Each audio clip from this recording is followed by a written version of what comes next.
Richa Chadha, such a pleasure to be here with you in London. How are you? I am delighted to meet you, Haroon, in flesh. I'm very excited to meet you. We've spoken on the phone before multiple times, actually, ahead of film releases. And this time, a very exciting reason because you're here for the London Indian Film Festival, where your film Love Sonia is opening the festival. Yes. It's a really interesting concept, this film. I've read a lot about it. I've seen a lot about it, actually.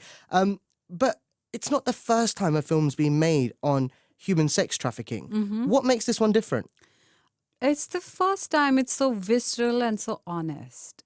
It's something that, see, when you treat a subject like this, you have to do it with gloves on, like child gloves on, whatever the phrase is, because you risk sort of uh, some kind of perverse titillation, because there is obviously a demand for people who are buying children or young adults or women, and the act of sex is not enough. They want the power over their helplessness. So you have to really be very, very honest and almost cut yourself raw open to be able to tell like a truthful story, you know.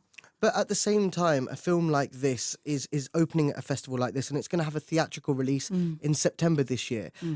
But what the aim of cinema like this is really is to try and make some sort of change, to try and to educate people that this is a problem that exists in the world, and this is what these women are going through, and we need to put an end to this somehow. Yes. But if films haven't managed to do that before, you know, Yeah. films have been made about this, and mainstream films as well. Like if you look at a Rani Mukherjee film like Mardani, that was Yeah. about human sex trafficking. Yes. And at the same time, you had a film like Lakshmi or Sold, which were very small budget films, but also tried to do the same thing. Yes. So why do the makers of this film think that this might be able to achieve something that they haven't? I think more because of the amount of time they spent doing the real work. So Tabriz worked with close to 10 years with actual girls and boys who were victims of trafficking and or in the flesh trade, and they have research that frankly even blew my mind, because I like to be aware and to know what's going on in the world around me, but there were things about this that even I didn't know.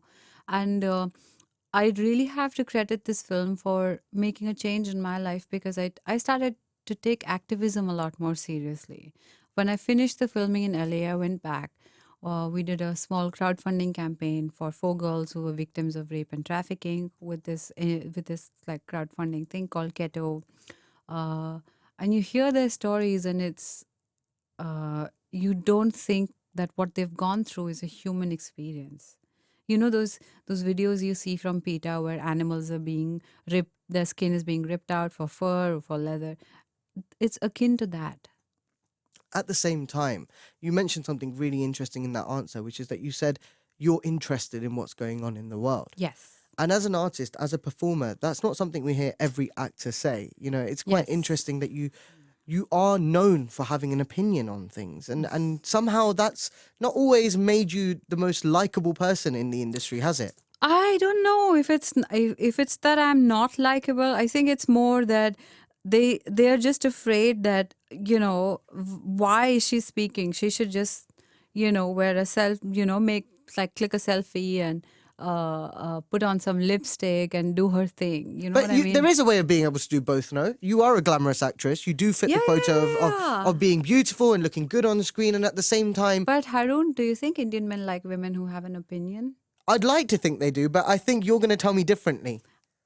I don't think it's a widely acceptable thing. I've been told only too often by even people like my manager and my PR and such, you know, to keep my mouth shut or to just not get involved, or the thing that we were discussing over coffee. I mean, it's just safer to not say stuff. You But know? at the same time, though, why are you in this profession when you know what the hazards of it are? And the hazards are, if you speak out, you will be shut up. We know this. We know that actresses who have spoken out in the past have been told to stop having an opinion. Yes, and it's see, this is a choice you make.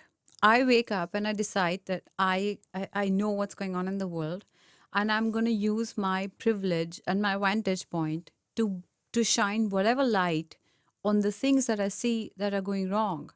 Isn't it harmful to your acting career, though? I don't know. I'll tell you why I say that.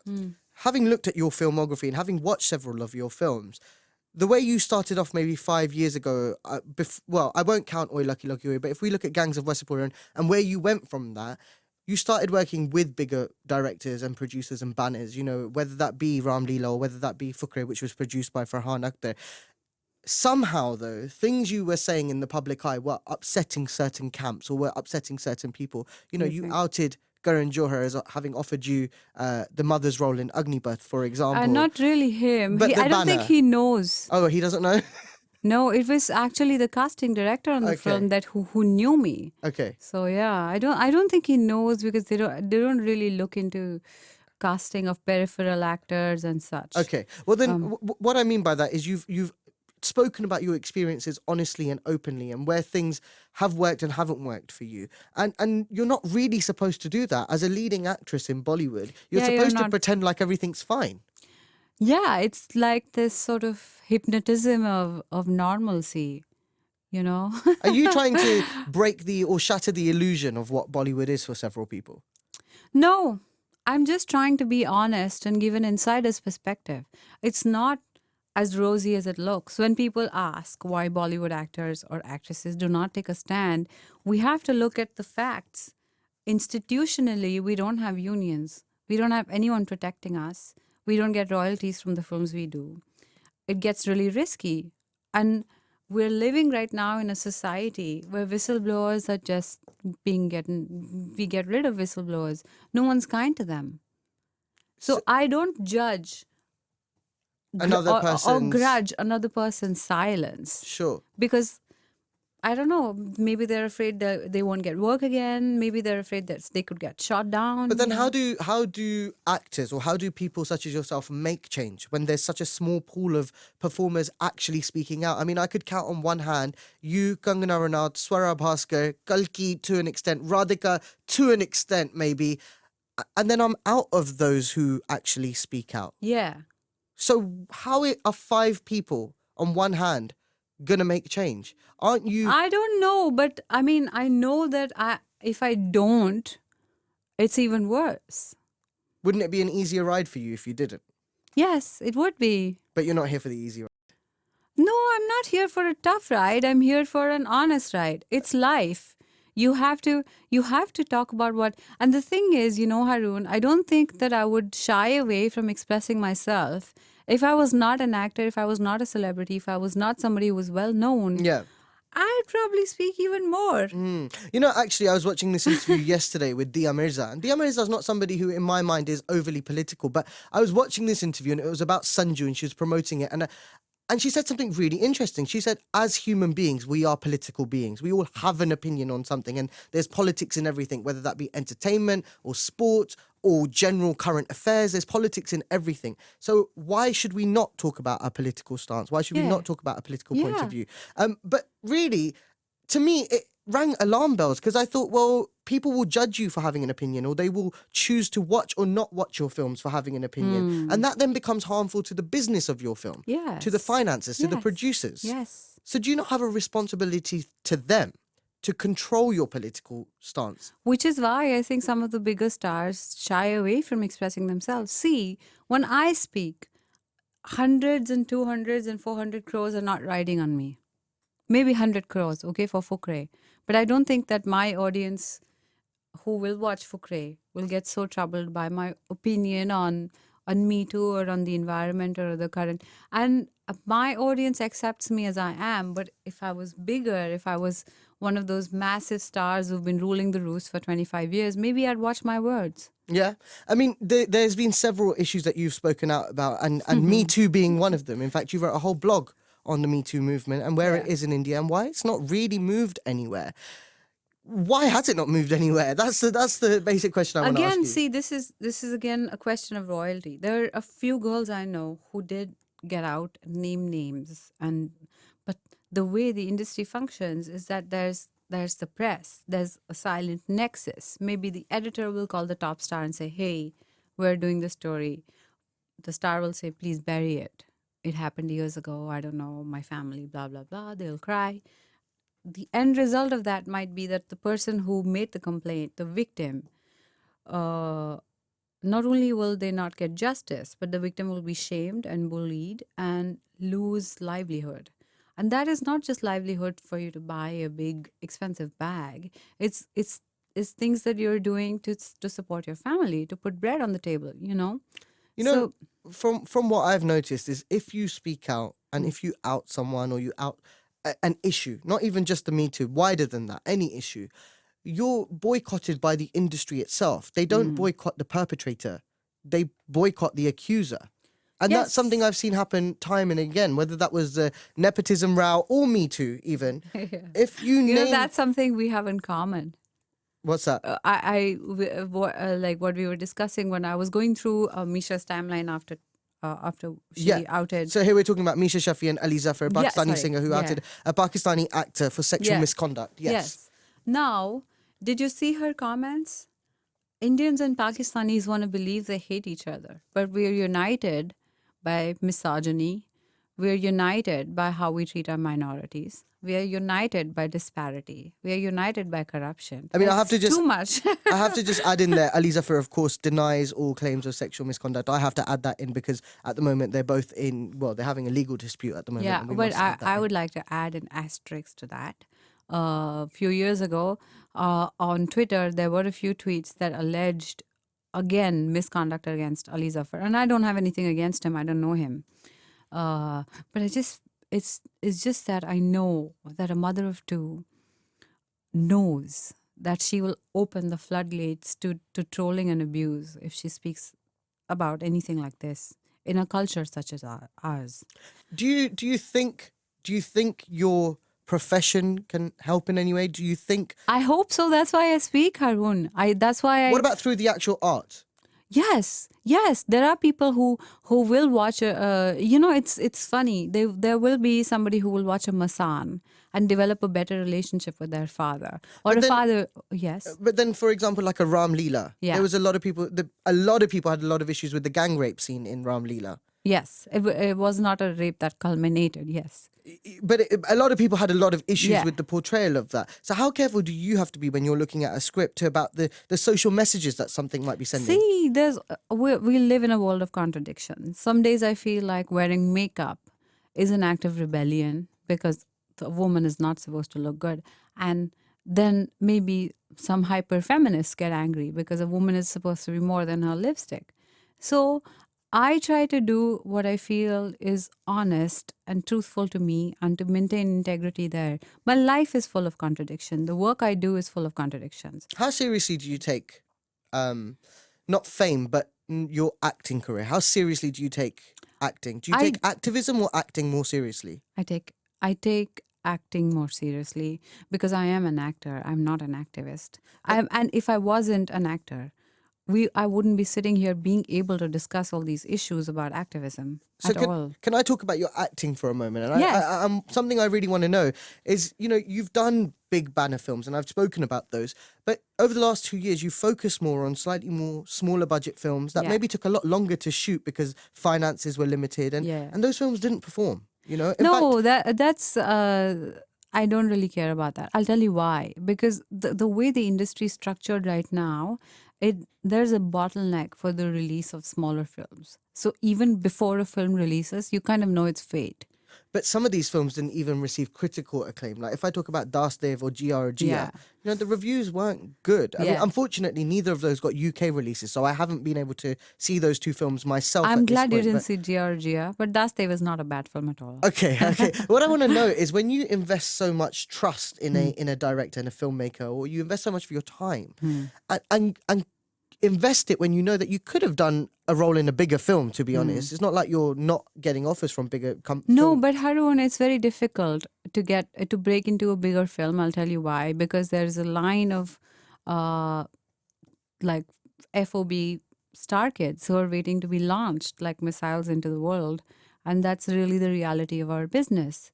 The fact that I won't sleep around for work, the fact that I don't have a famous last name, these are all things that get in the way of me finding really good work. But what about the fact that you're a good actress? Does that not help? Oh, it's like, oh, acha, it's one added advantage. I'm a good actor. Oh, yeah. So what I want to know, coming back to my question, is how do you pick yourself up when you've invested this much time in a smaller film and it's not even given you the critical acclaim that you were looking for in doing that project?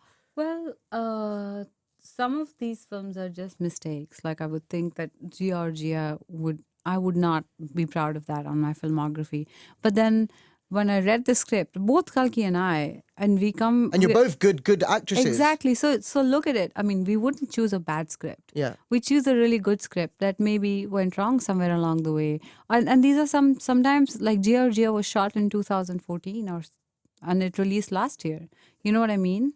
So sometimes you sign these films in the beginning of your career when you don't have an advisor or a manager or someone to prep you and to teach you what's okay, what's not okay.